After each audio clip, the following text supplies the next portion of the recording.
Mr. Bailey, Present. Chair Dean Ward is here. Mr. Stucker, Here. Mr. Wood.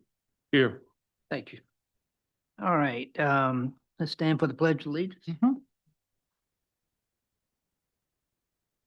To the flag of the United States of America and to the republic for which it stands, one nation, under God, indivisible, with liberty and justice for all.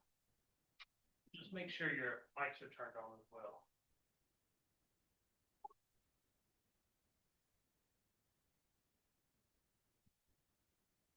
I think, as far as the new thing that Mr. Wooten here has got, we'll talk about that in just a minute, but since there's no one here, I'm not gonna get in depth about the overview of the board and the general meeting rules, for tonight.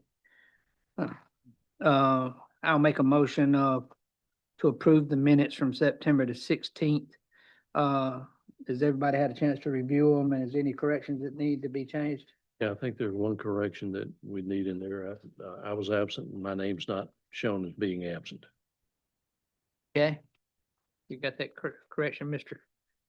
Planner? Right. I'll make that motion. Do I hear a second? Second.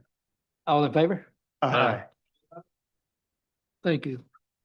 All right, and new business, Cameron, number 6A.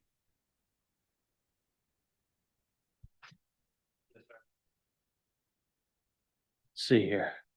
So just a brief overview of what I have is, of course, the city is finally, we completed our draft copy of the new future land use plan. And the agenda you all is pretty much the full plan as to its current draft state. And also, I think there's maybe a brief summary of changes to the previous plan. Of course, the majority of this meeting will consist of review and comment on portions of the document that we may need to be altered. These comments will be provided as a recommendation to City Council during their review of the plan. So pretty much what we're going to do here tonight is just take a look through the document and its full contents and provide insight on your recommendations on how this plan can be updated, altered to meet what you believe to be rightful eyes of the planning board. So, Thank you.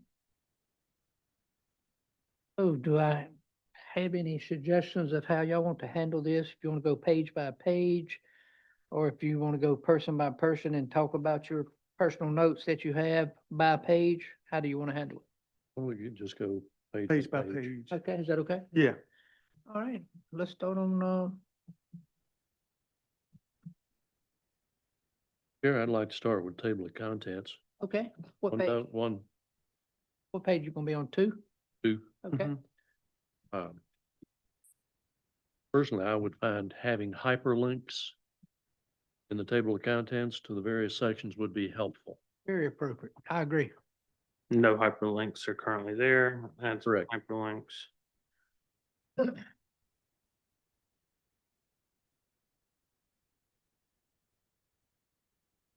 By the way, just a word for the record, I think the formatting and the appearance looks really good.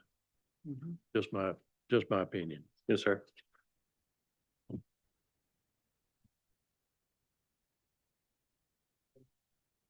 Any other questions on that? All right. Well, next page 3, any corrections or any discussion on 3? Just a couple little grammar type things that mentioning to Cameron at some point previously that I think some of the wording might do with a little bit of perusal. For instance, the first sentence, the purpose of a plan is to be prepared for the future. I would suggest something along the lines, the purpose of a plan is to chart a course for the future. Has a little bit different kind of mindset and direction. You have a definite, not just some vague, we're going to be prepared, but you chart a course. That means you have a definite starting point and some place that you're actually headed toward. Something like that. Another comment about that particular section, 1.1, the third line down, development can happen in a manner that improves the community and so forth. suggestion would be development can happen in a manner that benefits the community or benefits and strengthens the community, not just improves the community, but it has benefits and has possibility of being strengthened. So, the fourth line down toward the end of that sentence, making this plan is an attempt. I might change that to developing this plan is an attempt. So just some thoughts like that. I'll shut up for a moment, let anybody else speak, and I've got some other notes about some other things. Doc? And Ms. Bailey?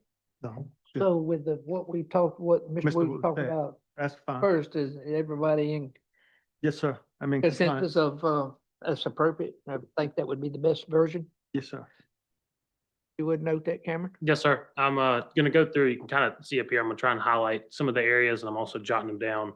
And what I'll probably end up doing is getting red line copies that we can potentially either take a look at another meeting if absolutely necessary, so we can make sure that all of your comments are being taken into consideration. Okay. Right, I would suggest just in the interest of time, not go through it with a fine tooth comb, nitpicking everything tonight, and maybe sit down and if we want to table this or take another look at it as far as the grammar and the thrust of the language goes, I'd be glad to help with that, but I don't know that it would be most appropriate to do that and spend a lot of time doing that tonight, unless you think so. Well, we're here tonight, and so let's go ahead and hammer this out, and we're gonna look at it again, potentially next month before it goes to council. And then we can make any final corrections next month, Yeah, I think it's beneficial to kind of hash a lot of this stuff out. right Let now. me make some changes. We can get y'all an official planning board recommended red line copy that we can provide to council that has, this is the original, this is what planning board has recommended, and Yep. let them pretty much look at both of those and base their decisions off of what they have at their disposal. So Okay. I'm perfectly content with that. Like I said, this is, we have all the time we need tonight to talk over this stuff. I mean, what I don't really want to happen, I guess, is individual, I guess, between, one of y'all and me, then another person and me. Rather, all of y'all have it out here in the forefront so we can have a, discussion amongst you. If that's okay. So- That's certainly agreeable with me. I That's just right. didn't, I wanted to be Yeah. considerate of our people's time tonight, so. Yes, sir. Totally. I understand. Let's see.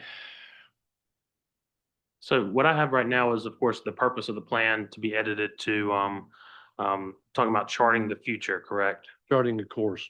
Charting, Purpose of the plan is to chart a course for the future yes, sir. instead of be prepared. And there was another one, just so I make sure I'm getting all this that you mentioned on this 1.1, correct? Yeah, third line down, development can happen in a manner that improves the community. I would take out Benefit. improves and substitute Benefit. benefits or benefits and strengthens the community. I think that gives a more positive look to it. Yes, sir. Benefits and strengthens the community. Got it. Then fourth line down toward the end of the line says, making this plan is an attempt. I would say more like developing this plan. Making is not particularly the best grammar at that point. And I'm just going through and highlighting this, but, Yeah.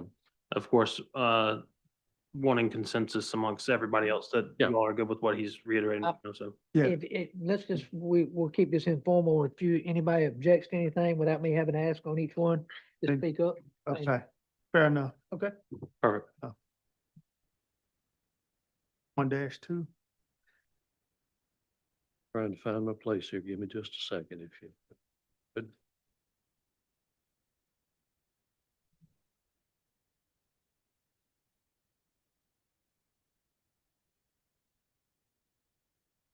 Right, under 1.2, in the right-hand column, 1, 2.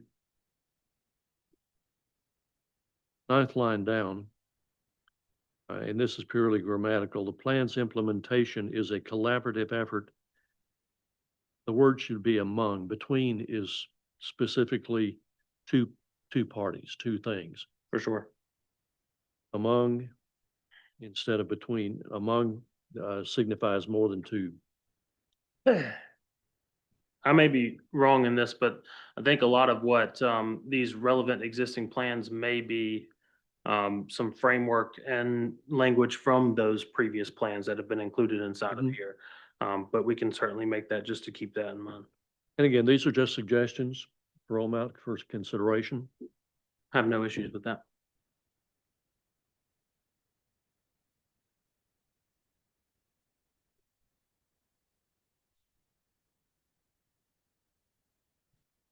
Was.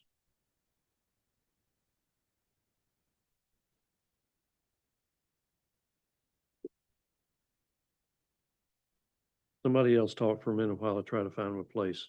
Page 5. I don't think so, no, ma'am, because this is not public comment for any of this. I apologize.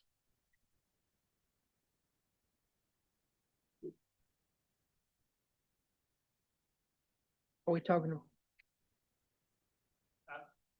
Certainly close it to chair board like that. and she was on the committee itself. I feel comfortable, does the rest of this board, she was on the committee from start to finish. Oh, yeah, that's fine. I'm fine with it.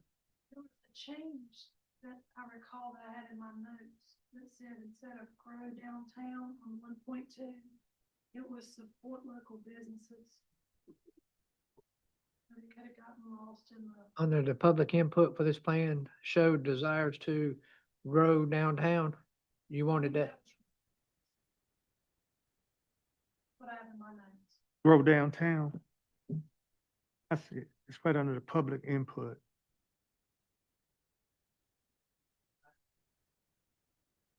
Check to that.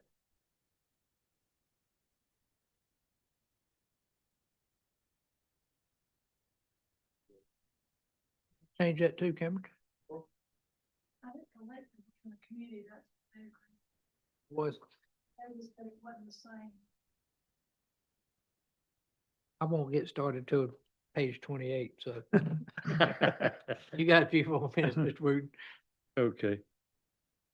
I'm gonna touch on about every page after that.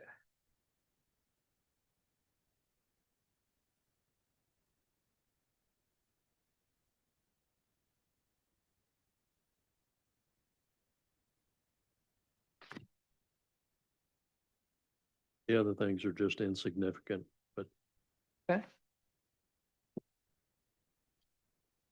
I think we can skip over those. Okay. Go ahead. Anybody else got anything before page 28?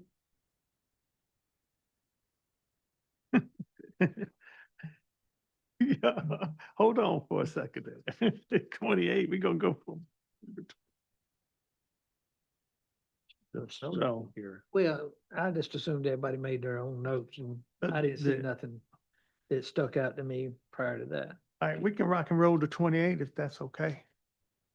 You good? All right, Nobody's got anything. let's do it. Let's rock and roll.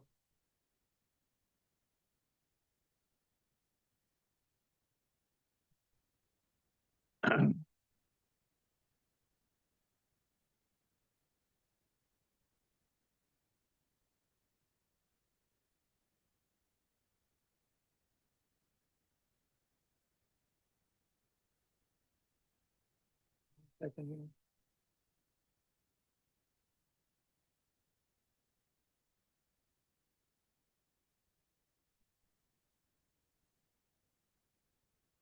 Properties Commission.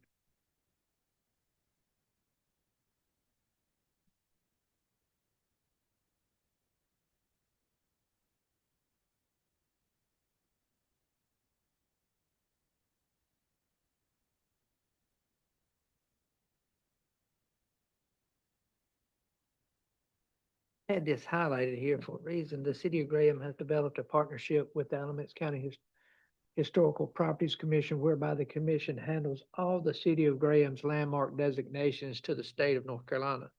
The partnership is a great example of non-duplication of municipal services to save taxpayer money. I think it's a real good thing. I highlighted it in this little blank on it. Go to 32.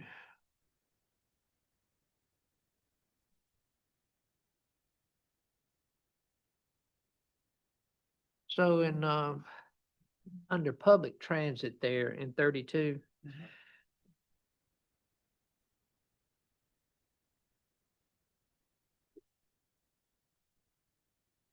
Um,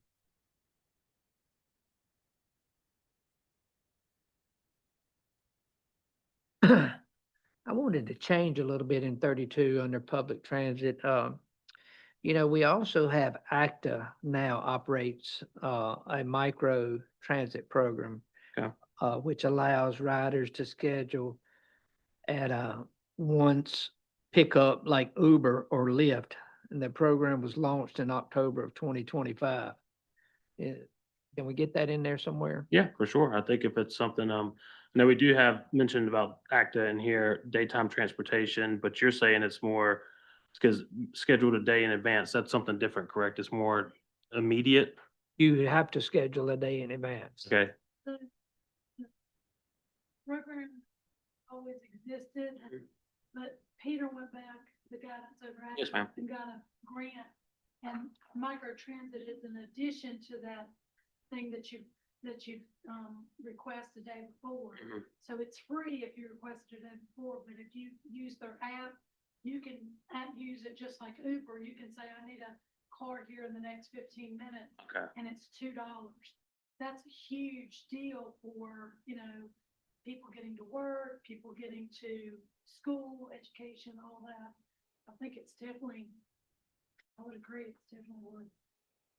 So, taking a look at the document through here, it mentions, like I said, Alamance County Transportation Authority provides daytime transportation services Monday through Friday that must be scheduled a day in advance. After that, you could say Alamance County, Transportation Authority also offers what you're stating, micro transit, that can be scheduled a day in advance or at necessary time. It has to, yeah, I think and if I'm not mistaken, I think the micro transit program, which allows riders to schedule at once pickup like Uber or Lyft. Kind of like a Uber Yeah. or Lyft. Now, what's the one you talking about with the app? Is that the same one? It's the same one. Is it- Okay, That's if you're caring for a loved one, like a elderly person, and they, almost once they have to go to, right. you would not feel comfortable putting them on a bus, probably, I wouldn't. But you would feel, or even with the Uber driver, that you should feel very comfortable calling ACTA, because those people are trained, they have handicap buses. Oh, okay. They come and they're trained how to get people up and off, if they're walk or they're gait, they're trained to deal with senior citizens. And so, you could feel comfortable them transporting your loved one to a doctor's appointment or a hair appointment or to see the podiatrist or whatever. That's a big, and it's all paid for with federal and state dollars. The local taxpayers did not have to pay for it. Okay. And what's that app? And you said the day of, if you do It's 24 hours in advance, it's free. Day of is $2. County Transit So, and they can find the app under the Alamance County. launched their pilot program. Mhm. They hope to be able to expand it to Mebane and then to Burlington as well. So what I'll do is I'll essentially pretty much summarize. Yep. Pretty much what we say and then add it in after that sentence, and highlight it instead of redlining it as an inclusion in the document. Let's go on down to the bottom of page. Excuse me, can Sure. I interrupt for just a minute? Hop back to 29 for just a second. Yes, sir. Under wastewater, the last sentence. This is really nitpicking. Last sentence where it says, this expansion will provide plenty of capacity for continued, plenty, just Adequate capacity? adequate I'm with you. capacity. Yes, sir. Get rid of, will provide adequate capacity for continued. Is that all right with everybody else? Mhm. 10-4. Okay, Bottom of page 32, this just stuck out as one of the things that I was looking at here, about the pedestrian plan. Yes, sir. We haven't ever had a revision of our pedestrian plan since 2006. We adopted a pedestrian or updated pedestrian plan, last year, I believe. Since 2006. Let's see. Yeah, vision of 206. And it could be that they're still talking about,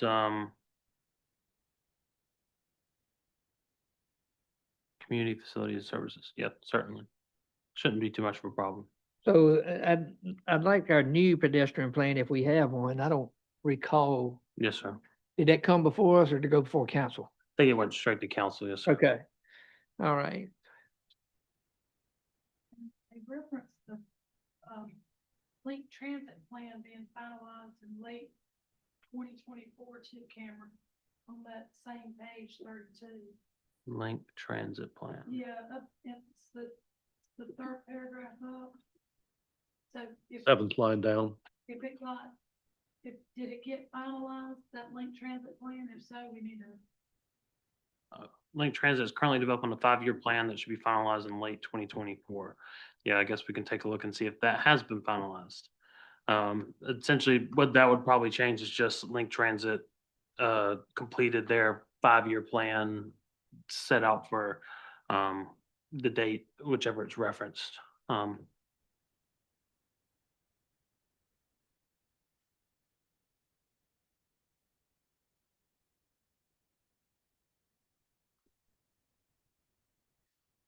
Let me get back on track here a little bit.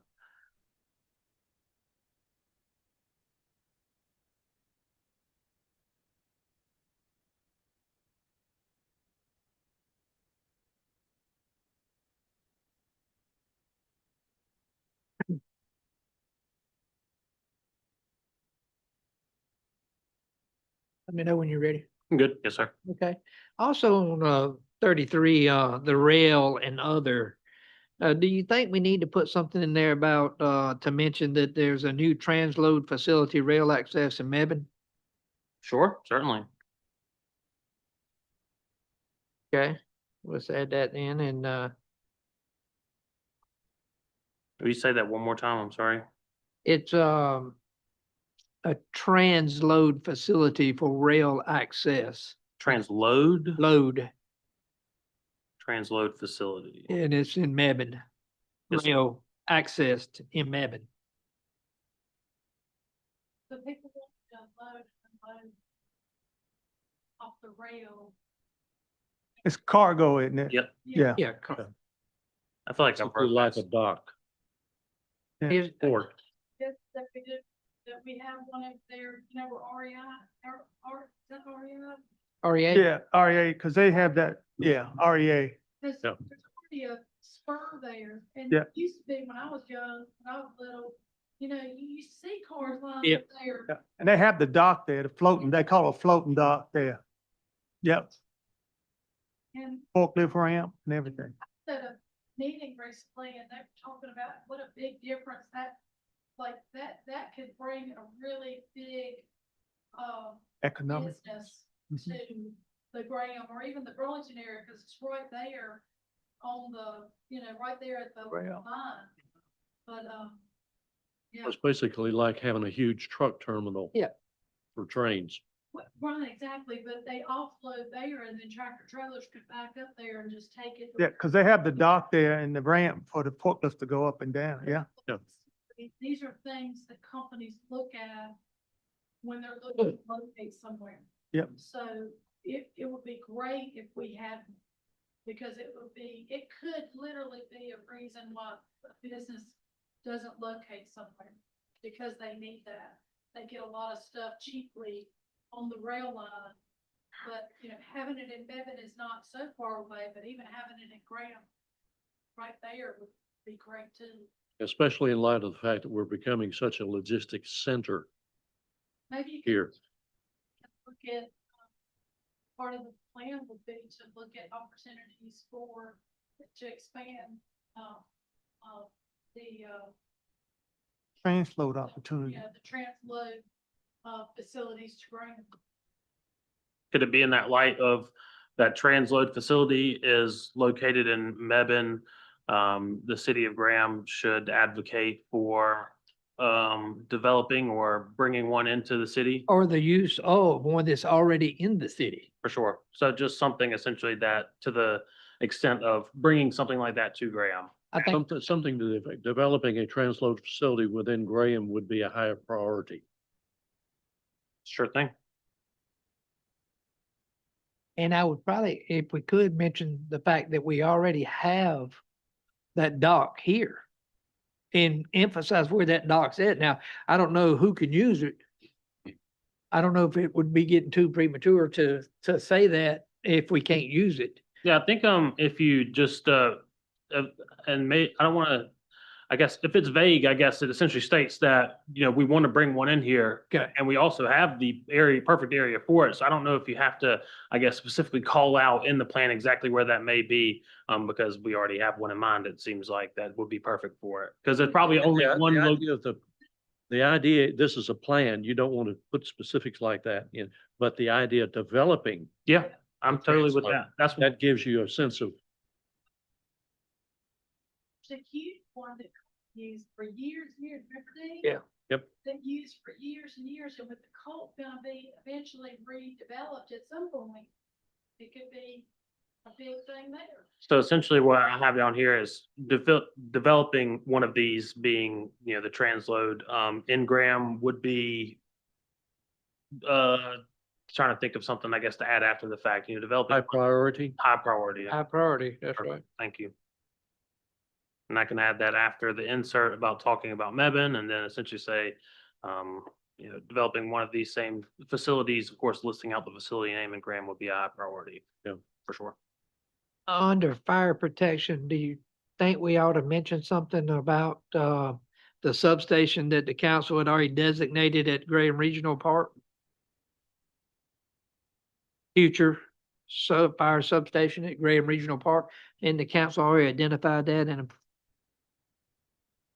If, that's something that they'd have identified, I'm sure it wouldn't be too bad to put in there, so. I'm almost 99.9% that they did identify the park as a potential or as a site for a substation. At the last Could it- council meeting, I think they approved the swap Mhm. for Brum to go to Florida to do the swap so that they could come some station. So it could be essentially, just want to make sure, writing whatever needs to be in here to y'all's standards. So,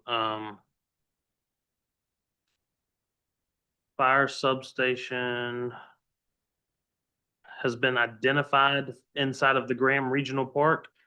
Is that, something fair to put in there? Yeah. To that extent, it's like, city of A Graham. future substation. City of Graham has identified a area inside of the Graham Regional Park or the Graham, whichever park, for a future substation. Future. I would agree with Chair Ward that that does need to be in there. I think that's significant for anybody outside developer who's reading these plans. They will know that they're going to have good fire protection in that area if they want to go. And you said the regional park, correct? Yeah, Graham Regional. That's down there, off Jim Minor, is that where it is? Yeah. Yeah.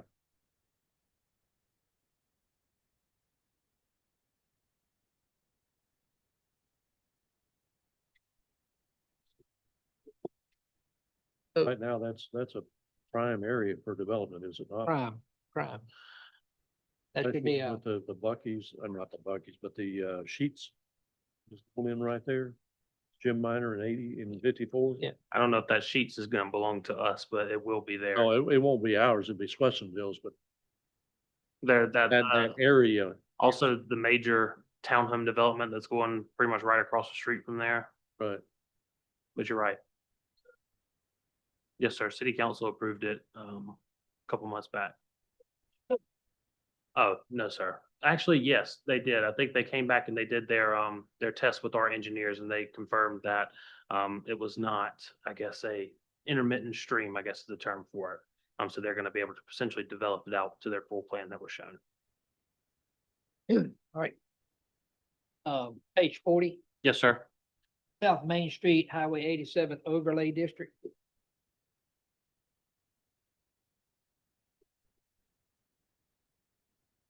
All right. I think that, we've had a lot of discussion, about the overlay districts and specifically, just thinking back of the last one down here on 54. There where the one of the buildings down there had maybe yellow vinyl siding or some type of yellow paint or something yellow. In that we need to maybe, think about putting something in here about, their visual character of corridors leading from 40 to 85 into Graham's Historical Business District. Signage, landscaping, building materials, colors, design, and overall site should be complemented and not distract from the established historic district design standards. Could be complimentary too. Complimentary too, that's So walk me through, okay, so I'm established to preserve an aesthetically important thoroughfare for the city of Graham. Because it starts at Highway 87, southern boundary of the city, limits, many citizens and visitors will see the part of the city on a daily basis in order to arrive at the central business district or historic district overlay zone from the city limits. One must travel along the overlay district. It's very important that the overlay district is compatible with many of the design standards in the historic district, since these two overlay zones are adjacent to one another. And do you want to add something after the fact or alter something inside of there? Well, I think that just my opinion is that, we need to concentrate and emphasize that it needs to be characteristic to the downtown historical. Mhm. And with that being said, the design, the overall design, the site, it should complement downtown, not distract from downtown.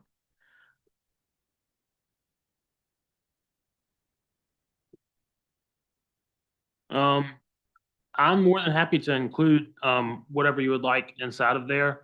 I know a lot of what the, overlay district and stuff that it entails falls inside of, the development ordinance and what is listed out inside of there. I don't know if it would be better suited to take a deeper look at what is actually required by our ordinance inside of the historic overlay districts and alter some of that.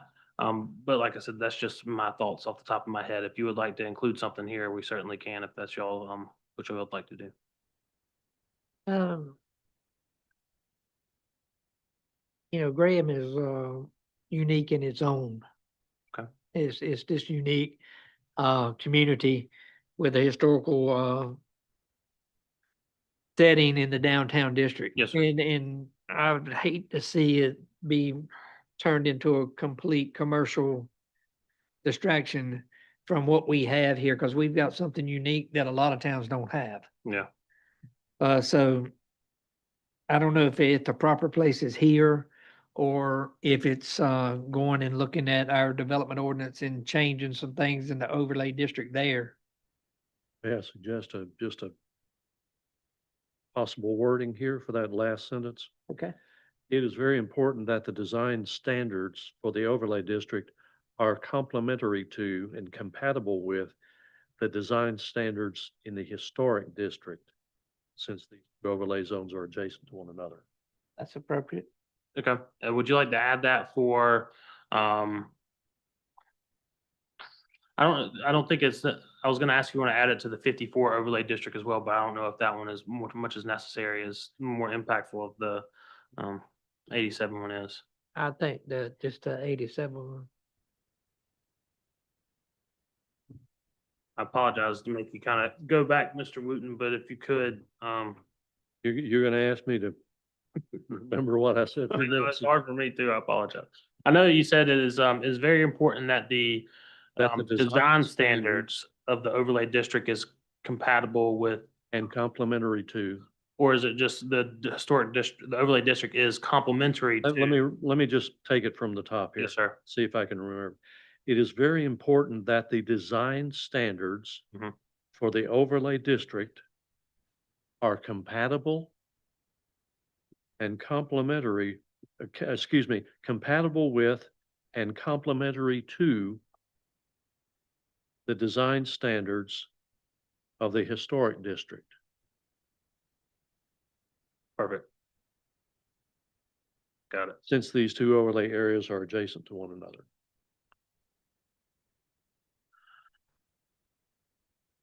I appreciate it, sir. Thank you. In page 42 under rezoning 3.6, Something that needs to be addressed in my mind here is, to consider that should be addressed is the parking access to a property, floodplains, lighting. And I don't know if this is where we should address it or if it should be talked about here and something put here, or if we should do it in the ordinances. But, like a driveway. Yeah. Where we have driveways for some of these townhouse communities, and we've got two cars parking there, and the driveway's not long enough, number one. Yes, for sir. But one car, so the second car parks there also, and they're hanging halfway or all the way across the sidewalk. Yes, sir. That needs to be addressed here and in our zoning. Certainly, I'm more than happy to include that. Like I said, I don't know if it's something that you, because it does mention here in the conditional rezoning, some things to consider are parking, access to property, floodplains, lighting, fencing, pollution, neighborhood land uses, existing development, noise, landscaping buffer, trees, water runoff, dedication to common, all that, essentially, pretty much everything that you said is listed out in the conditional rezoning, but not in the rezoning. Right. So would it be beneficial to just essentially copy and paste that and put it in the rezoning and same with the, Yes. okay, But I want to make sure that we're talking about, the driveways itself, where cars are not blocking the sidewalks.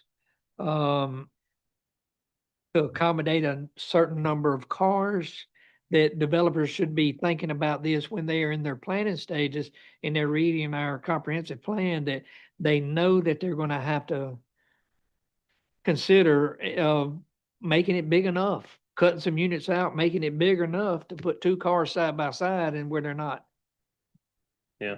I think, and like I said, I'm just throwing kind of my 2 cents out there is, when a developer is looking to develop pieces of land in here, they are taking a look at this document as well as the development ordinance. And if it is specifically laid out in black and white, what our parking requirements are, i.e. our setback requirements are, and something that is definite in black and white that says parking shall not be considered for a space that overhangs the sidewalk.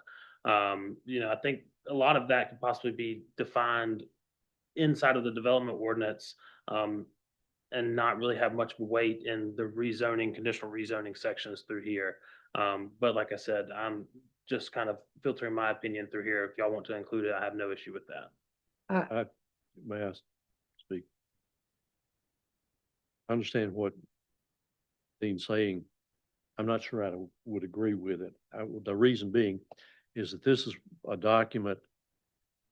This as a document is different in its function than the development ordinance is. Development ordinances, and I'm agreeing with you at this point. I think it's where you get the specifics. This gives the overall flavor, as it were. But I understand where you're coming from. I understand what you're saying. I'm not sure this is the most appropriate place to put it. If you put that in, then there's probably a dozen other things that go in there as well. I think, You kind of dilute the purpose, the specific purposes for each document. I mean, That makes sense. it does, but how many times have we sit right here and heard attorneys coming here representing developers and saying, well, we've complied with your 2035 plan, and because it wasn't a little more descriptive and detailed, it was so broad. I think with that description, they're talking about, a lot of it is the density aspect that they say and that they are meeting. I mean, they are meeting our ordinance requirements for these things of what is required, i.e. 2 parking spaces. One is considered to be inside the garage, one is outside of it, and that one that's overhanging isn't necessarily considered to be that third parking space essentially. And I think that's more or less what they are stating that they're complying with, as well as the density requirements that are future land use state plan states, as well as the principal uses that are also listed out and some small other things.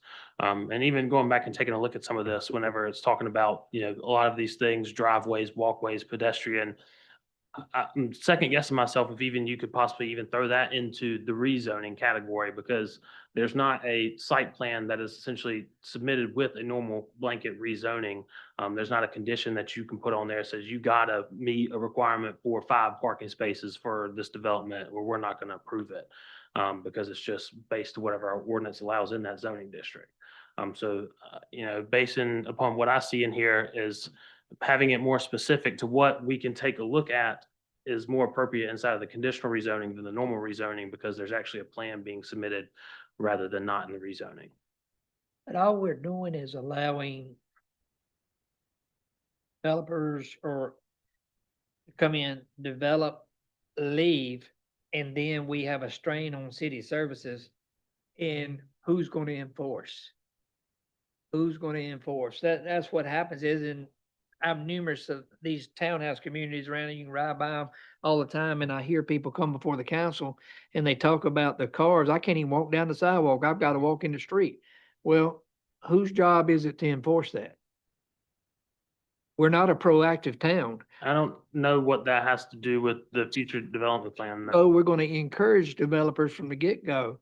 We're going to tell you in this 2035 plan that, hey, you need to meet whatever our standards are to allow for this, to change our communities and make our communities look better, safer. Hey, I don't want to see none of the people having to walk out in the street because we got developers. Yeah, they're meeting. They got one car in the garage, like you said. And But- more. But when we go back to the same question that I said here, is that third car that's sitting there that's out over the sidewalk, whose job is it to enforce it? I think that is something that is probably written inside of the code of ordinance due to the fact that it is located inside of our public right of way that would have to be enforceable by the police department. But we're not a proactive town. We only enforce, we're a complaint driven town. I So understand. we only enforce on complaints. So we're adding more strain to our city services and more cost. Yes, sir. So if we put it in this 25-35 plan or the new plan here, if we put that in the plan that, hey, this is something that we're asking the developers to go ahead and meet or exceed. Is what I think. I mean, I know that I've asked 2 or 3 times about the ordinance and rewriting these ordinance, and I was told that we was looking into getting quotes on redesigning or redoing our ordinances. My understanding as well. And, but, this is the city moves slow. It's government. Governments move slow, not just the city of Graham, government moves slow. I understand. So, but I don't, what Jennifer knows, I mean, how many people has been before the council complaining about cars and over sidewalks? And it only really comes on our townhouses. It's predicated on, it's like, when you say, okay, you're gonna count a parking spot in a garage. Mhm. But if you have such density that you can't allow those individual owners to have a storage building in their backyard, for instance, or where they don't have a storage closet in the back of their home or whatever to store things, guess where all the storage goes into the garage. Now you've just lost another parking spot. Yeah. So like, if you have those things, if you have the ability to be able to put storage building in your backyard, or the builder builds a storage facility on the back of the home, then maybe the garage is gonna be sufficient Yeah. for adequate parking, but everything is so dependent on density and again, like we say even in our old plan that we don't want to go into a development and all you see is a parking lot, and honestly that's what Riley Meadows looks like. I mean, they built 3-bedroom condos at such a density that even though you have a 1-car garage, I mean, literally there's like one little strip that what is maybe 5 feet wide. That is your yard. You have a 5 foot wide yard. If you can just imagine what the people, I think Jerry Peterman called it a pee pad for your dog. Cause that's all that you have. And Yeah. I think even in the old plan, they didn't like that. That's why in Oakfields, if you've ever gone to Oakfields, I don't know if y'all have ever been out there, but, they made the developers were local people and they wanted to do what was in that plan. And by talking to the residents and stuff, they said, we'd love to just see the beauty of the building. I mean, those homes won architectural awards, national awards. Because when you drive into that development, you just see the homes and you're like, where is the parking? It's on the back street going into the back of the home. And it really aesthetically is beautiful. It really makes a huge difference. And I know you can't do that in every situation, but, you know, having nothing but a bunch of parking in a very dense area causes a lot of issues. And, you know, when the developer's gone, then like Dean says, it's an enforcement issue for the police, and the police have a lot of other more serious things to be doing than going out and trying to enforce parking. I You think know? if I may interject, you know, I think we're stuck on this rezoning side of things, but if we do look forward into some of this, and this is why I wanted to go back and look at is, you know, there are some specific goals inside of here that set out for these different types of things and strategies to meet those. You know, you have implementations, you know, small town charm, of course, something like that. Commercial strip developments and increased regional awareness. Now, so properties, number of alternative routes throughout the city, walkability of the city. A strategy could be implementing ordinance requirements that don't allow for people to park over sidewalks, stuff along those lines that's kind of pointed out through there. I think there's some places we could possibly put it throughout here to implement different types of policies to include rather than kind of shoeboxing it into that rezoning place where it probably doesn't get looked at oftentimes. That's just kind of my thought process. We currently look through it. I know, you know, we're talking about a lot right now. Just to kind of summarize, I guess my understanding, a lot of it is the parking requirement, of course, boils down to what our development ordinance states. We don't really have much input when it comes to architectural standards of single family homes. I don't know if we can really require developers to add on additional buildings onto their home if that violates, you know, legal standards of the statutes and whatnot. So Could change setbacks, though. yeah, certainly could. And I think that's something that you can include on some of these policies or goals or standards somewhere sprinkled through here is where we can specifically pull out, okay, you want to build this, but you know, we have a policy or a goal inside of our future land use plan that says we would like to encourage developers to put parking on the rear on private drives. You know, is there any way we can point to this and say, we have this in place? Is there any way that you can do that? You know, I think it'd be more beneficial. So we're serving a purpose of minimizing the parking and trying to think of it in a nice way, but Right. like the front facing facade of homes where it's not just plastered with cars, it looks a little bit more better than, like you said, a parking lot essentially. So I want to make sure that, one, what you're wanting to talk about and put in place is put in the correct area. So it's not hard to gather or look at. So I think there's an appropriate area we can put some of this stuff. It's just finding it and some of these future policies or goals or something listed out through here. Cameron, I'm gonna agree with you on this one. These two documents have to be taken together. The land use plan and the development ordinance have to be reviewed together. This one is the overview. This is the 60,000 foot view. Mhm. Okay. Development ordinance is right down the weeds. It's the specifics. You know, I would love to see us, like Jennifer says, move to a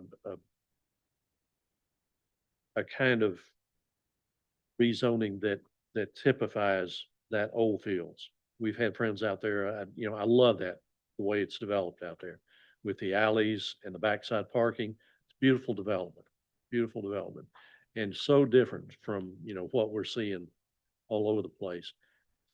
But, you know, honestly, you could have somebody sticking their car in their driveway and it's still extending over the sidewalk, whether, you know, maybe they don't pull it up to the garage door, whatever it is. That's a people problem. That's not an ordinance problem, I think. That's a people problem.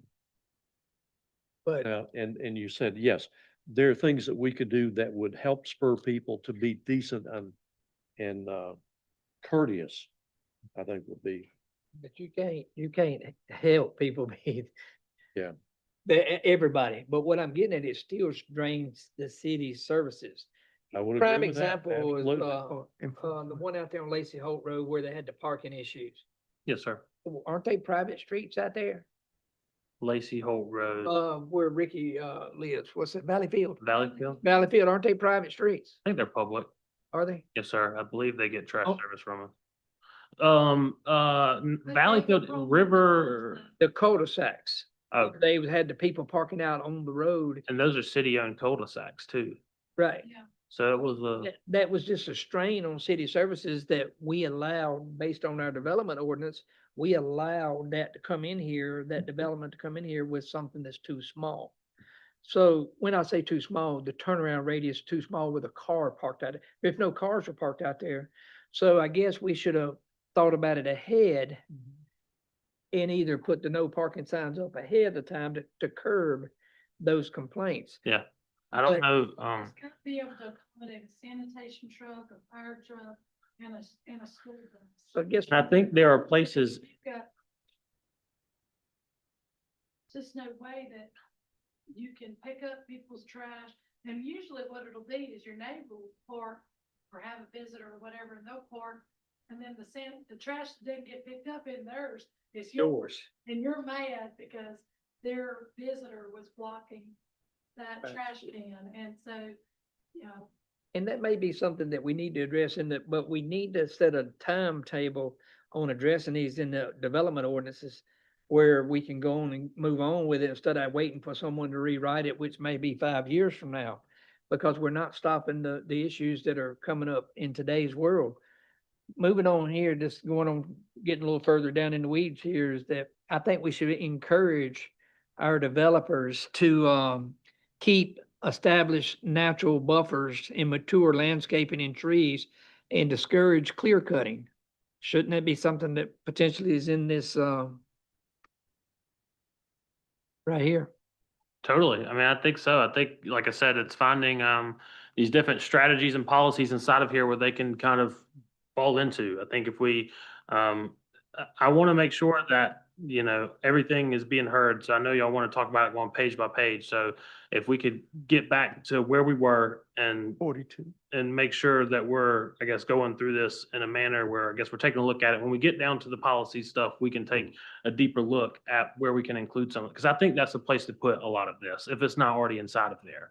And make a comment just to what Dean says. Yes, Concerning the development ordinance, we need to get off our collective duffs and get that done post haste.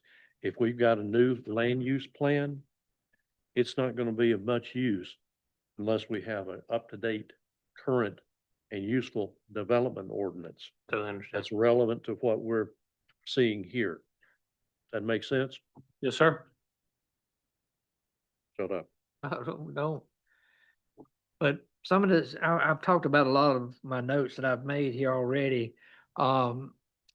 It's down here, park cars, we got past that. Let's go to page 45 now.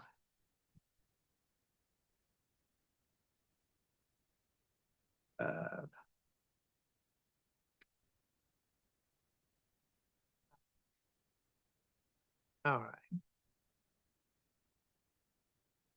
Let's talk about strategy number 5, extending the business district to Maple Street and Marshall Street. Okay. You know, my long tenure and term here on this planning board has heard so many different proposals come before us about people wanting to locate a business inside of this residential district. Mhm. And it's been this total outcry of people that live down there that don't want that. Yes, sir. But here we're proposing to extend our business district to Maple Street and Marshall. So you would like to redact that?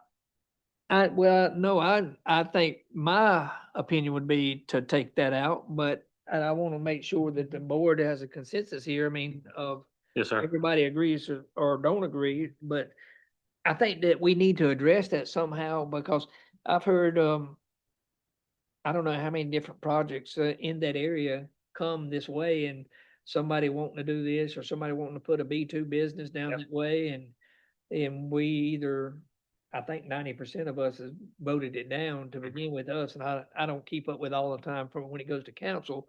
But I just think this is really going against what the people that live in Graham want. I think it should be redacted. Okay. Every time that comes up, it's a battle royal. Yeah. It wasn't very well received from the citizens.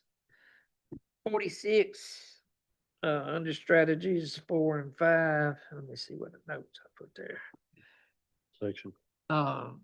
Page 26, 4.3.1. strategy 4. Strategy 5. 4.3.1. Yes, sir.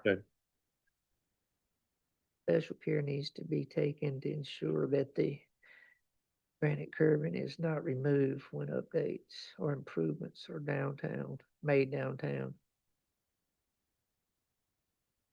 I don't know how we would get that in there or think about this, but I think we need to put something that identifies the granite curbing, that if something's improved down there, that it shouldn't be removed when things are improved or updated. That is part of the historical architect and it needs to be preserved. A large portion was removed when DOT moved the north crosswalk and it should not have been allowed. Okay. So currently you're talking about strategy 5, correct? Yes. Okay. It currently states avoid disrupting the historic granite curbing in the downtown when it is necessary to replace sidewalk materials. Should it just replace anything to replace sidewalk materials and just say avoid disrupting it as a whole? As a whole. And Cameron, I think that's already in that historic, handbook, Mhm. but how do you prevent that from happening? Because it happened. I mean, they, the workers just took up all that granite and that granite is expensive to Mhm. replace. I mean, like thousands and thousands and thousands of dollars, and it's really irreplaceable. Cause even if you replace it with new granite, it's not gonna look like the old granite. Mhm. And so, I mean, is there a way to, like, I thought that before they started doing any work downtown, that they're required to go to Burke or somebody and get a permit or something. I thought we passed, like, it was even before I got on the council, they passed something that said, if you're working in the right of way, you have to let them know or notify them or something, but that's like, they just showed up and started doing it and started moving the sidewalk and ripped up all that granite and broke it up with a piece of equipment and stuff. Yeah. I'm not too sure because I know it's difficult because it is the state's right of way. I'll have to look in the handbook and see if there's any inference to a requirement of getting in front of anybody for the removal of it. There could be exemptions for state entities. I have no clue. I can't answer that for you right now. I apologize. Well, but I I'm mean- more than happy to look into it. I'm slipping that the reality of it is just workers got a job to go do it and just did it and Yeah. was unaware of what the rules say, but is there, I guess my question to you is there a better place to put it? That maybe on, like, when you issue somebody a permit to do work, should it say somewhere on there that if you're working in the historic district, you need to make sure that you don't disturb the. Yeah, I think we'd have the to write that curbing? somewhere on like a COA application, to take a look at it, because I mean, they are sidewalks. So I imagine it'd be something along the lines of updating the COA application to state to reach out to Public Works before doing any updates to any of the right of way, to ensure that the historic granite curbing is maintained in the downtown area. Did they have to get a COA when they changed that sidewalk? I don't think so. Because it's all inside the right of way through there that they are the owners of, so. Yeah, but doesn't the city own that curbing? That's a question I would have, given that that's a state highway. What's the relationship of that curbing to the state DOT? You know, how is that all? Strict about historic stuff, like if you're designated as a state historic, and we are, the whole district is designated, I think they did that back in 1983. Yeah.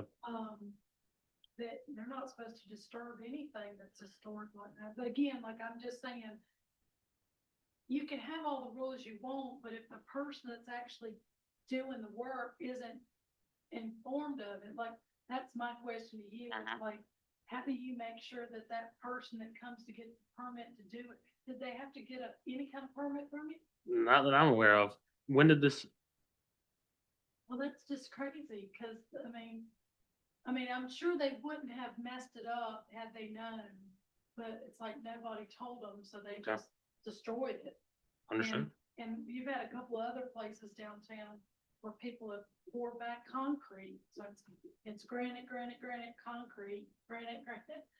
So, I guess it's a Are you, question. are you looking at something like, do we need to have something in the development ordinance that references that? Maybe with the imposition of fines, some kind of procedure, if this is going to be a significant, again, I don't know that it's necessarily even intentional, but it's very, there was one person that was a property owner downtown that was taking sandblasting their building, and you're not allowed to do that by local standards or state standards.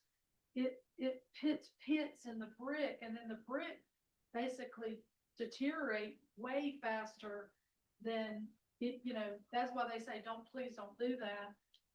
But again, I don't think it was any malice, or it's just unintentional, not having the knowledge to know that you shouldn't mess with the granite, that historical granite. That granite goes way down in the ground. And I mean, I believe it's from the 1800s. So, I mean, it really doesn't need, it's just as significant. It would be what you would call with the Historic Commission, a significant contribution to the historic district. And you don't want to disturb it. And well, that's the question, Jennifer. Do we need to have something either in the development ordinance or the code? Or something that, it's good to have it in here, but. in a procedure for permitting, anytime you touch that, Doing, should you also have it maybe in a permit or something? I don't know. I mean, nobody doing work any downtown is gonna be looking through our future land use plan probably by any means. I think it needs to be addressed in something of a fashion inside of a book or an application of some sorts that states, where this is listed at and what you need to do. I mean, it's the same kind of concept of you cutting down a mature tree. I mean, some people have, tree ordinances that say if you impact a city tree or whatnot, you're subject to X, Y, and Z requirements of the law and whatnot. So essentially just adding something like that inside of our development ordinance and inside the development ordinance or inside of the historic handbook, probably in the development ordinance that refers to the historic handbook. So that it's somewhere, but I don't know if it is anywhere currently, because honestly, this is the first I've heard about any of it, to be quite frank, so. ignorance is no excuse. Unintentional or intentional, it's still done. Doesn't matter. Ignorance of the law is no excuse. So Let's get that's what I'm saying. If we have something on record, ignorance of that would be no excuse. All right, so we're essentially saying just avoid disrupting the historic granite curbing in downtown, and that's it. Like, cut everything else off, avoid disturbing it downtown. At all. At all. Without a permit. I mean, you could even say it, at all without a permit. Gotcha. And if somebody happens to read that, at least they'll know that it's out there, that they need to be asking some more questions. And you could put specifics. If you look at strategy 6, all alterations and improvements to historic properties should be consistent with the Historic Resources Handbook. Yeah, and we have that adopted here as well. I got just a couple more and I'll be done.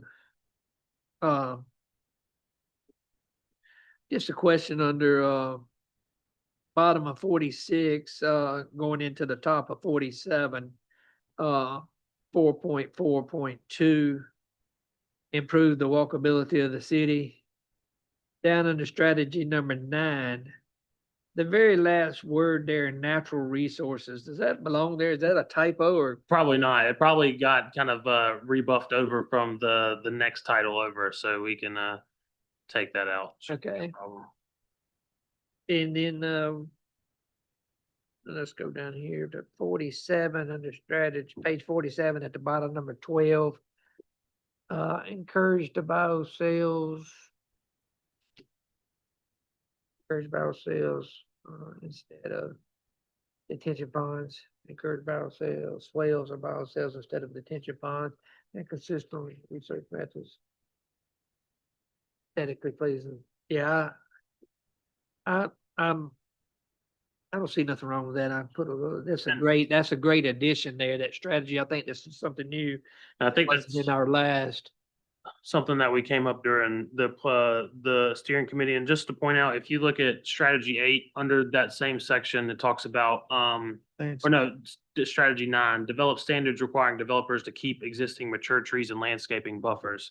So, we spoke about that earlier, and places where, we can call out whenever we're looking at these conditional rezonings and say, hey, you're not meeting goal 4.5.1 strategy X for maintaining a lot of this area. Why are you clear cutting? We're wanting you to do this. We're not going to permit it unless you're not, you have something to point back to. So I think that's the big thing, is kind of looking through these strategies and seeing where some of these things can be placed that we can point to whenever people are coming here and, making these requests. Is it feasible to, I know we talked about hyperlinks, Yeah. to begin with, but is it feasible to, like, if I wanted to know what the landscaping requirements are for a commercial building and I was reading this ordinance, could we hyperlink that to the landscaping section? I mean, there's a lot of stuff I'd like to see hyperlinked Yeah. straight to the ordinance. Totally. Because if you're not familiar with our ordinance book, you can't find anything in that thing. I understand that. That would probably have to be something, that I personally take a look at to see if that's something that we can work out. Like I said, I think the hyperlinks to some of it inside of the, document is, pretty easy, and it's probably easy to reference it back over, but it's gonna be tough to hyperlink it to another hyperlink inside of the development ordinance book. So that's something that is probably gonna have to be looked at to an extent, because I mean, you could probably pick out, a plethora of areas inside of here that could be referenced back to the development ordinance. And, maybe if it was, I guess, thought about during, some of the time, we could have, addressed it a little bit better. It would be great to be able to reference pretty much everything inside of here. But I can certainly take a look at it and see if that's possible. One suggestion to that effect, referencing what I said earlier, the land use plan and the development ordinance go hand in hand. Yeah. You might look at the possibility of combining them into one document, one huge document with 2 major sections, land use and development ordinance. That would make hyperlinking a whole lot easier. I know. I don't know what the legal requirements would be, but just that would be a possible solution. I think since they're 2 separate plans, essentially it'd have to be lumped into a greater, because, previously it was all in the code of ordinance where you had all these specific things associated with, everything inside of it. So it almost like you'd have to take both of these files here, these plans, dump them back over into the code of ordinance potentially. I'm not sure though. Like I said, just kind of spitballing here. Well, just one benefit that I could see immediately is that you pick up one, you have to look at the other one. Yep. So 47, another hyperlink to development ordinance section about landscaping. That pretty much whittles down my list for the time being, unless I do something else as we're going. Well- Be glad to pass the gavel along to someone else here that wants to chime in. I'd be more than happy for us to take a look through, some of these strategies and such. I mean, we talked about, where we can fit some of these things in. I mean, if there are some big ideas that we have in here about what we may want to include, let's add them in. If there's something that you think is, beneficial for backside street parking on private drives, we can find a place to insert it inside of here. I mean, we're already here, right? So, I mean, if you all think and have some ideas of where or what you'd like to see, let's put them in here, and just go ahead and knock it out. Like I said, if we can kind of sit here and brainstorm a little bit, we can see if there's something already mentioned inside of here. If it's not, where can we place it? Just so, like I said, we're continue being proactive. I'm happy to stay and help. I would certainly like to see all townhouse communities have backside parking. But Having said that, then I think about the project right down here on Jim Minor Road. That you can see from the, coming down Jim Minor Road, the townhouses that we approved there. Mhm. Even if they put the garage on the backside, you would still be able to see them from Jim Minor Road, but you wouldn't see them in the community. Right. You wouldn't see them on the. And it would stop the cars from parking across the sidewalks. Mr. Whitten, you said something earlier about having these free, what do they call them, free meetings or whatever? Pre-application meetings? And, I mean, I feel like we made really significant changes to, the developer's plans. And brought attention to things like the biofield. When you go into that development, he was gonna have a big pond there that's gonna be liability for the HOA, maintenance. You know, you can't mow around it because of the state laws, all that kind of stuff. And we talked him into doing a biofield there, which will be beautiful. It is this beautiful green area that's very aesthetically, look almost like a soccer field. And it's a circle. So they did have all the sidewalks going down the things, but they didn't have the depth to push the townhomes back. So said, well, what about putting the sidewalk around the circle? Because I mean, what a more beautiful walk than to just go in there and you could just walk completely in a circle and just keep going. Because what is one of the number one complaints that you get from people that have sidewalks going across your front yard? You don't Your like. dog no. pooped in my yard. And HOAs, I think. And so that alleviates that. It alleviates people from parking and blocking the sidewalks. So it's just like in Raleigh's Meadows. I mean, what good is the sidewalks if literally in one block, 7 cars were parking across? Let me ask you a quick question. Where is Riley Meadows? Is Jim that the one on Jim Minor Jim Road? Minor on the left. Yes, sir. Then Okay, the bus doesn't even want to go down in there because there's cars parked on both sides. And so when they're letting the kids off, the kids can't go on the sidewalk because the sidewalk's all blocked. Then when the kid walks out into the road, there's cars on this side. So then now the kid's walking in the middle of the road. And, you know, if a kid goes in and out, it easily can be hit. I mean, I was down there for a meeting and almost witnessed a boy get run over. And I mean, literally the truck, like, it was a big, you know, full-size truck, just literally go sideways trying to stop. And the kid was on like a big wheel coming down his mom's driveway. And you could see her going after him, but he's just too fast for her. And I mean, it almost resulted in a bad situation. And they have a real problem down there, unfortunately. But, I think, you know, we try to do what we can to learn from, you know, mishaps and try to make sure that this new product that's going to be coming out will hopefully get not only council members and board members to think about some of these questions and to ask some of these questions in the meetings. Because you think about it, I mean, when you first got elected, did you know all the questions you should ask when you're reviewing a document, reviewing plans and stuff? I mean, council members also don't know, and that's a little, you know, frustrating to me. I come from a construction background. And, you know, we've done this for a long time, but you gotta know enough about it. You know, none of us went to planning school, and so Don't even know if I did. we have to defer a lot to the staff to, you know, to ask for stuff, but, yeah, we just want to make sure that future development in Graham is something that we can all be proud of. And well, to that point, I share your concerns that I've seen you express in city council meetings over the density, over the parking issues, and same with what Dean has expressed over the years. I share those wholeheartedly. I think it's a big mess. And I personally, you know, for what it's worth, like to see us go more to a model that you see in old fields with the back streets, the alleys, where you have the parking in the rear and you have the beautiful fronts. I mean, that to me is a really good example of good construction, good development. Okay. Thoughtful planning, yes. You know, I went back and watched my video, cause I fought literally from its 45 minutes against not, it wasn't that I was against Riley's Meadows being developed.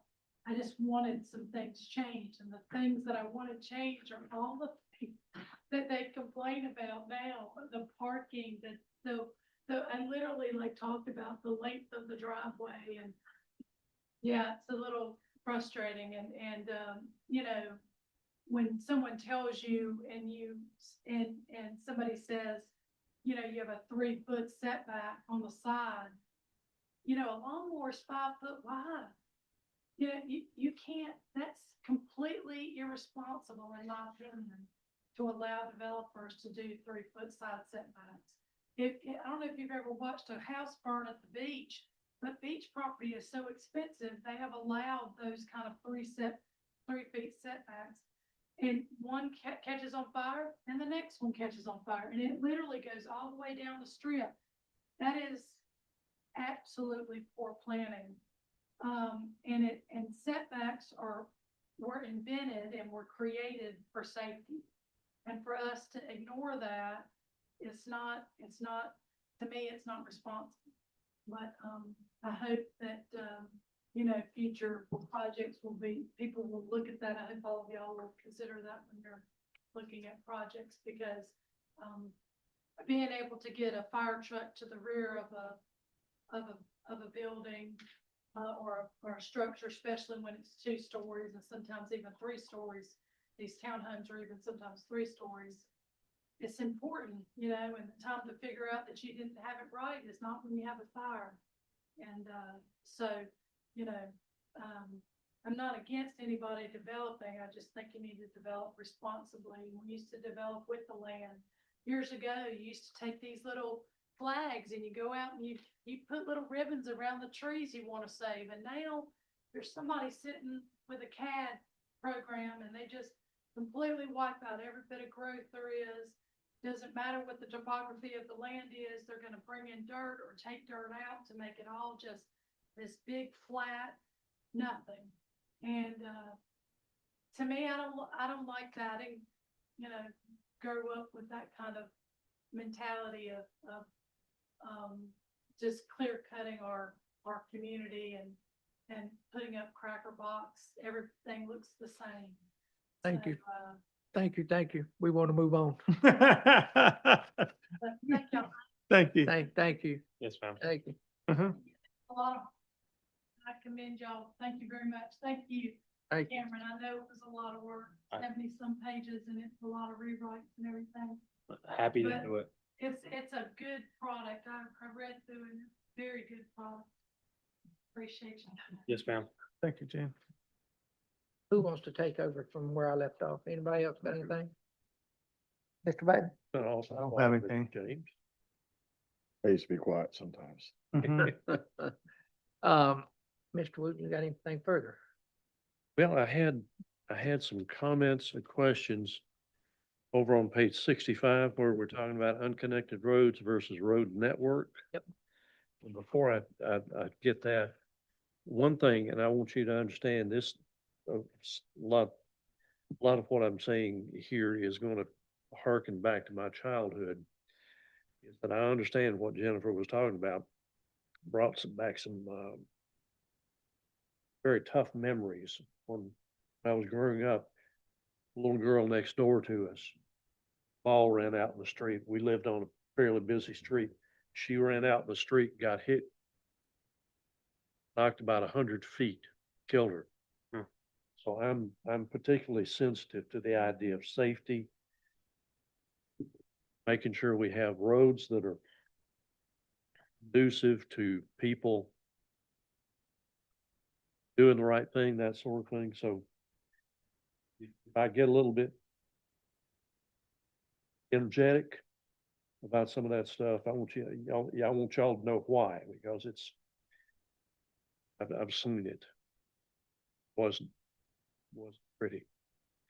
So anyway, about this unconnected roads versus a road network, just some comments. I grew up in Memphis, and what you see there on the right hand of the page, and this is also in regard to what we have on the previous page, page 64, talking about strip development, commercial center, and that sort of thing. Memphis is right on the edge of the Mississippi River, started in the late 1700s and consistently grew east, north, and south. And that's the way that town grew. It was all on a grid. They had neighborhoods, they had these little commercial centers, similar to what you see over in Burlington, little neighborhood grocery stores, drug stores, I went down the street to the dentist, walked down to get my hair cut, walked down to the drugstore, that sort of thing. So that's quite familiar with what I see. Everything was in a grid, everything was easy to get to. Sometimes it was not lived on a busy street, but nearly all the streets were busy because of that. And what I find interesting, what they're showing unconnected roads, and the impression I get from the document is that those are undesirable. You see a lot of cul-de-sacs. Well, in Memphis growing up, they called them coves, C-O-V-E. My wife grew up on Waco Cove. Those are the most desirable spots in developments. So difference in ideology, difference in what you consider desirable and not desirable. So I'm not so sure that I would agree with all of that. Sometimes I think people like to get into their cul-de-sac. Cuts out all that through traffic. Yeah, they don't have to deal with the through traffic. They get to go home and they get, I live at the end of a cul-de-sac. Right around the corner from where Dean lives, the end of Carolina Circle. So I'm not so sure that I agree with,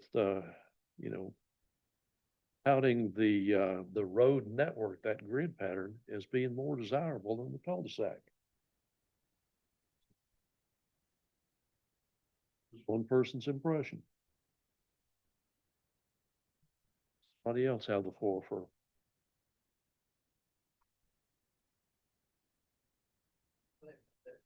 I don't have anything. I had a lot to say.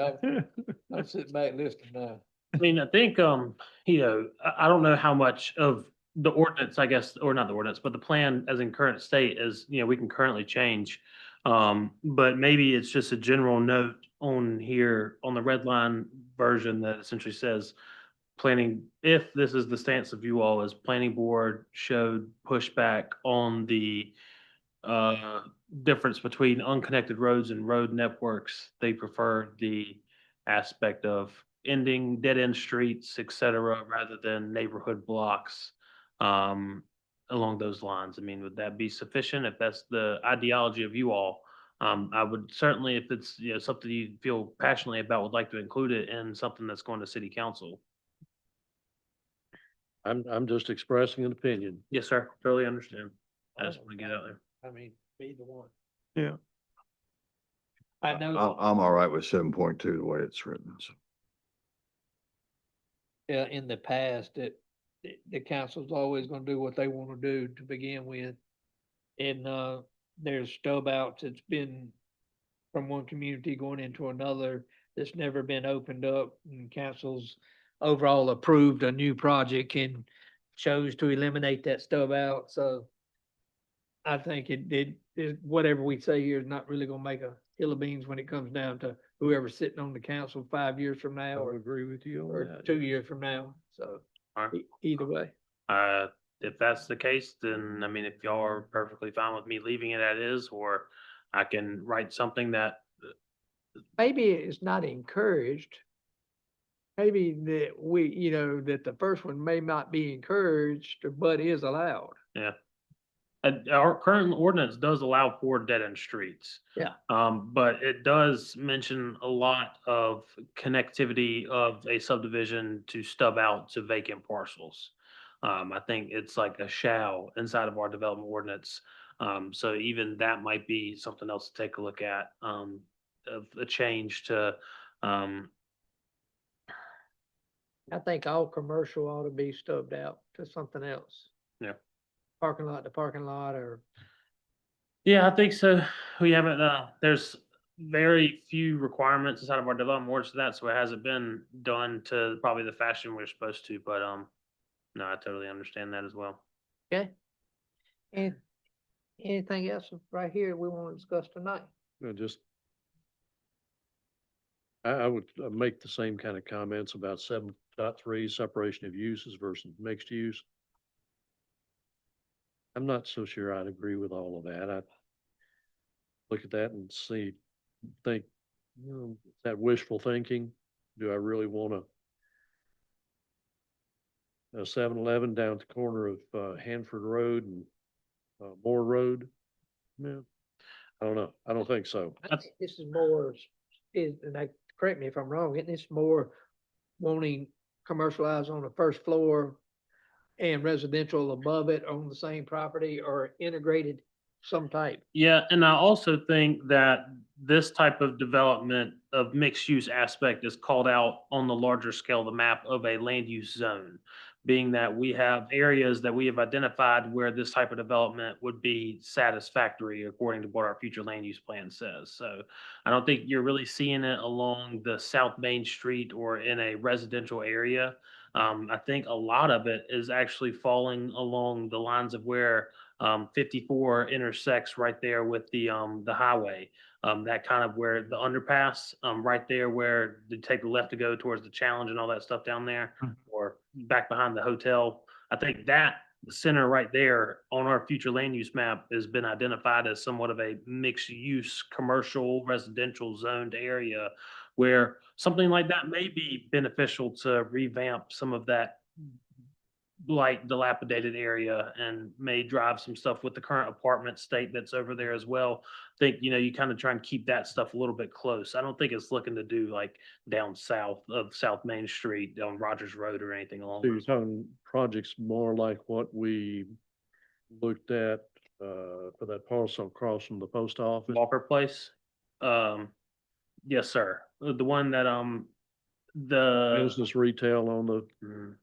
office and residential. they came with the conditional rezoning, God, it's been about 2 or 3 years ago. I feel like right there, and that's essentially what it was. It was kind of the mix of, some on the bottom, then you have some townhouse apartments, stuff on top.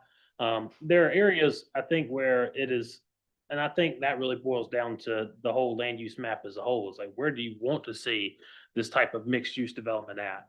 Rather than the separation of uses where you got, okay, we're gonna have residential here, park in this area, and then that's the cutoff, and then we'll stick some commercial.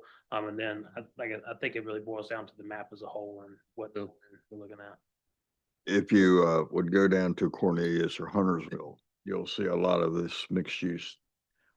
And although it doesn't appeal to me, it does appeal to a lot of young people. Yeah, So you see a lot in Cary and Durham. That's the Yeah, young video. people, they don't drive anymore and everything is convenient. They walk, they work from home. Mhm. They've got the movie theater there. They got a couple bars, they got restaurants, and you see it is just growing up in the Cary, Durham area and Morrisville. Yeah, You see that everywhere. Well, yeah, and I'm gonna reference Memphis. That was very typical where you'd have a little store, bottom, people lived above it, the owners lived above it, and you had a little strip where that was the case. And one example that I would commend to you, just get on the internet and look it up, Crosstown Concourse. Crosstown Concourse. It was the old Sears Warehouse Distribution in Memphis. They've taken it, redone it, resident, business, entertainment, all kind, school, there's a school in there. Yeah. That's what you're talking about, mixed use. Is that? Sure. yeah, I think that ties to it. Maybe not to that extent because I don't think we'd be able to get that. I mean, many people. this is probably the ultimate example. Of Yeah, mixed for use. sure. I mean, I think of like, because a lot of it is based around like where I see it down in the triangle is apartments. I think of like it's Fenton there in Cary. They have some apartments, some yeah. townhomes, and they have like your normal mall shopping places like Lululemon, some of the other stuff, and ice skating rinks, parks, and stuff along Yep, those I lines. got everything. And Yeah. Raleigh's getting ready to build right there where the, what do they call it, the NC State, they're gonna put $1 billion in there and they're gonna have the condos and Hmm. commercial and connected to the football stadium as well as to the arena there. That's the. Oh, yeah. Yeah, it's gonna be, There. yes, Building the. it's a huge mixed use. deck, like- Yep, you got apartment decks and, All right. all right, moving on. That's all I had. Anything else with the future land use plan for tonight? Nothing from Then me. I would make a suggestion that we table this into next month, to give Cameron an opportunity to Make the correction. start the correction red line, and we'll get back into it, dive back into it next month. I'd suggest, like I mentioned, get you some ideas as we come together next month for some of these goals and policies. Take a good look through some of theirs, as well as, I don't think we hit on any of the density stuff tonight. There's stuff about densities in the appropriate areas that like, I think I told Mr. Stocker, it's like a lot of the big impact of this development, or not this development, but this plan is inside of those, like, two sections inside of there of what we're basing our decision of a planning board off of, according to what this land use plan says. So I think, I'll redline all this stuff up. I'll get it back over to you. Try and keep your copies so I don't have to print any more off if you could. But I'll definitely do that. If you'll take a look at some of that stuff, and we'll get into a little bit deeper in that and see what we can include or take out or fix up. So I'll make a motion that we table that. Do I have a second? Second. And that is table that to next month's meeting. Correct. All in favor? Aye. Any opposed? Okay. Next thing in there is number 7 is non-agenda items. Sorry to interrupt. Did you want to address this thing, or did? That's a non-agenda item. I apologize. Go ahead. Fixing to hit on that. We're about as public as it gets. Non-agenda items, so, Mr. Wooten is taking, direction here and, come up with a pretty good, opportunity for opening statement for the board, and I certainly, like the work that he's done on this, and, just wonder if each one of you's had opportunity maybe to read it tonight. If not, does anybody see any corrections or anything they'd like changed or potentially talked about? I like to I read over it, and I know in the past when you ask members to speak, or you give them an opportunity to speak, it's, you taper it to like 3 minutes. You put a time limit. Well, I haven't ever been a fan of time limits. I think that the council does the 3 minutes. I'm not a fan of that. And the reason I say that is, where can you go and be heard? Where can your voice be heard on a matter? And you can't talk about much in 3 minutes. Now, if you're repetitive and you keep talking over and over about the same thing, I'm gonna cut you off. Okay. And, but I'm not a fan of the 3 minute, but if y'all are and y'all want to implement a time, So it is listed inside of here, about, A time limit. yeah, the time limit for comments is 3 minutes, but may be extended by the moderator to allow questions from the board. Right. Okay. Which I think is totally fair, but to your point, I think there needs to be a cutoff. Because not that, you get somebody up here that doesn't have anything that they're talking about, or they're just kind of, like you said, repetitive. If we have something to point back to, it's like, hey, we adopted this. It says we're only gonna give you 3 minutes. There's your 3 minutes. But of course, you can fully extend it as you would like, so. this is the people's house. Yeah. This is what, is for the people to come and voice their concerns. And I'm opposed to putting any time limit on anybody. Someone else sitting in this chair may want to put time limits on them, but it's hard for you to come in here and talk about a big development in 3 minutes and get everything out. Unless you're running through it, and then you got board members up here just not having an opportunity to take it all in because they hit you with 60 different questions about this development, and there's not enough time to get all that said and answered. But if that's something y'all choose to do, I'm not opposed to taking a vote on it, and if y'all choose to do that, that's what we'll do. I suggested the 3 minute time limit with your discretion, the chair's discretion, to extend that as needed. I mean, yeah, At the moderator's discretion, yeah. right. I would- Moderator's That's what I'm discretion. saying cause one night we were here after midnight, but it got redundant. Everybody was coming up. Basically, they were saying the same thing. I mean, I mean, after 12 people, at some point, they're not making a statement. They were just repeating the same thing over and over. But and over. think about what you're saying there is that each person has a right to come say that. If that's what they want to say, I mean, that was their voice being heard. and Right. The only way they can be heard is come before this board or come before the council and talk about it. I mean, we didn't cut them off or anything. No, I'm the first that I've cut several off. Right, and but, yeah. I'm the first, I'll tell you, I'll cut them off in a minute. And I think that's why it's good. Your to have discretion. Discretion, Yeah, exactly. with your discretion, no. With But- your I mean, give everybody the voice. I think everybody should have that right. Voice, and I just don't, I know what you're saying with discretion, I'm opposed to any time limit on anybody. If you guys outvote me and say that you want it, then we'll certainly put it there, but it's just, this is the people's house, the people ought to be heard. Yeah, I would agree with that. I would say leave that in there just as a matter of procedure and protocol. And you have your discretion. I do not question your discretion or judgment in any of these cases. So, somebody else may eventually sit in that chair and they may want that. So I think we should go ahead and do it. One thing I would suggest is those last two sentences down at the bottom that are separate. I'd go ahead and remove those. Absolutely.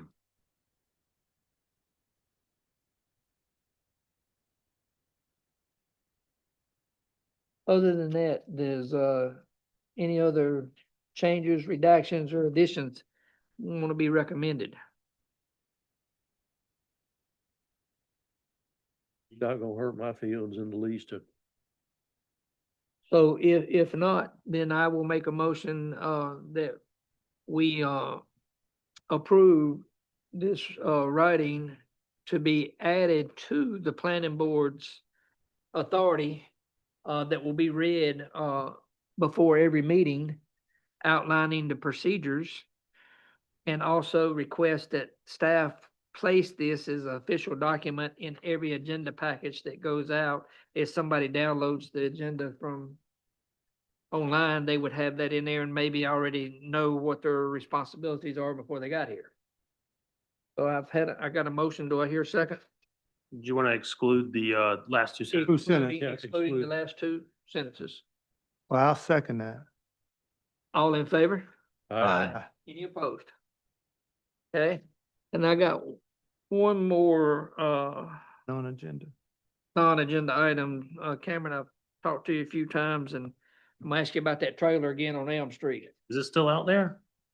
Last time I saw it was picked up Last time you saw it, last week. like Friday? Hmm.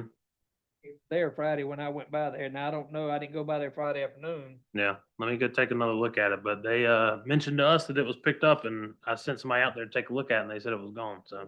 But I hadn't been back. That's what I wanted to ask about it. I have no other non-agenda items. Anybody else have any non-agenda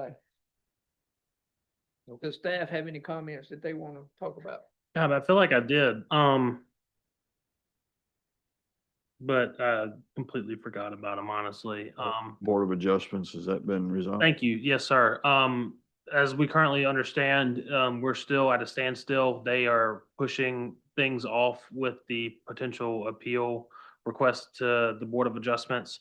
I'm hoping that a resolution is going to be resolved without the Board of Adjustment having to meet and determine on it. I think we've discussed some things, but they're working with some of their people over there to talk about it. So we'll see. We may meet in January. It depends on whether or not they decide to move forward with it or not. And there has been some movement discussion of updating the development ordinance. I don't know exactly if that's a lot of hearsay or whatnot, but it's been murmured quite a few times to me. So that's something that we could possibly be taking a look at and taking up a lot of my time here in the near future. So. And this, for each a member here that happens to sit on the planning board, the Board of Adjustments. I know we've talked about a potential meeting, but just remember that is a quasi judicial proceeding. Don't be doing no independent investigation. Yeah. The only evidence that you could ever consider would be what's presented in front of us here. So if we do, get something on next month's agenda, just remember that it is a quasi judicial proceeding and you can only hear the evidence in the chambers here. So don't be doing no independent investigation. I'll also add, we did, not assess, we did find somebody essentially to take a seat, to serve as the attorney for the planning board, in these cases, moving forward. So you will have independent representation at these meetings. I think we got somebody on call, that will come and assist. You'll get an agenda the week before. Like Chair Ward said, don't do anything crazy and go out and try and take a look at anything. We're gonna hear everything that night. Testimony is gonna be given and we'll go from there. So, but you will not be alone. In, we do have that situation. I want to be provided with the, council's number prior to the meeting. I may have some questions I want to ask Don't think that's a problem at all. if it's appropriate. Yes, sir. I think as long as it's not directly related Be questions, Procedural questions. yes, sir. As long as it's like, not dealing with the item at hand, I think that's fine. Anything further? I'll entertain a motion to adjourn. So move. Second. Second. Yeah. All in favor? Aye. Any opposed? Didn't think so. Go on.